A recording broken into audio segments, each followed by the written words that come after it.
আসসালামু আলাইকুম ভিউয়ার, সবাই কেমন আছেন? এটা হচ্ছে এক্সপার্ট 40 কেজি স্কেল।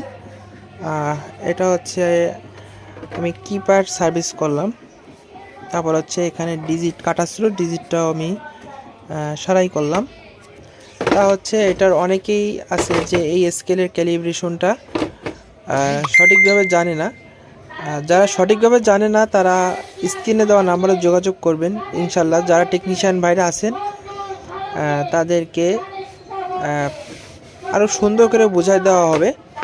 তা আমি হচ্ছে এটার পাসওয়ার্ডটা আমি দেখাই শুধুমাত্র। যদি পাসওয়ার্ড দেখানোর পরে যদি আপনারা পারেন তাহলে তো আলহামদুলিল্লাহ, আর না পারলে আমার হোয়াটসঅ্যাপে যোগাযোগ করবেন, আমি দেখাই দেবো। তা এটার পাসওয়ার্ড হচ্ছে আপনার 2013 টিয়ার, ঠিক আছে? 2013 টিয়ার। আচ্ছা, এখানে লেখা আসবে ফান, নিচে সেফ লেখা আসবে। তারপর হচ্ছে এখানে যদি অ্যাড বাটনে চাপ দিই তাহলে এখানে ক্যাল লেখা চলে আসবে। তারপর এখানে 10 কেজি আপনার বাটখারা চাচ্ছে। 10 কেজি বাটখারা দেওয়ার পর আপনারা একটা মাত্র জিরো চাপ দিবেন, তাহলেই এটা ক্যালিব্রেশন হয়ে যাবে।